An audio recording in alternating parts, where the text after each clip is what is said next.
Матен Сыдыков дал ушундай түйшүктүү жылдарда Тоолуу районду башкарып, Токтогулдар мал чарбасында, айыл чарбасында өзгөчө жүгөрүчүлүктө мыкты ийгиликтерге жетишкен.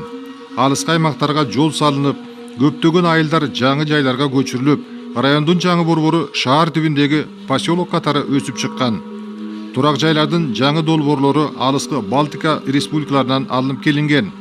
Мындай иштерде алдыңкы катарда болгон райкомдун биринчи катчысына архитекторлор менен катар эле мамлекеттик Токтогул атындагы сыйлык ыйгарылган. Мына жерде көрүнүп турган жерде райцентр бар эле. Мына суудун астында, терең суудун астында жатыр ошол райцентр.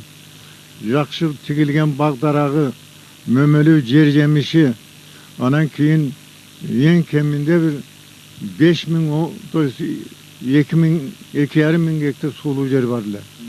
Ушунун баардыгы суудун астында калды. Мындан тышкары ушул райцентрдин ар жагында суудун астында Токтогул совхозу калды. Токтогул совхозу облустагы эң бир чоң мал чарба совхозу болчу.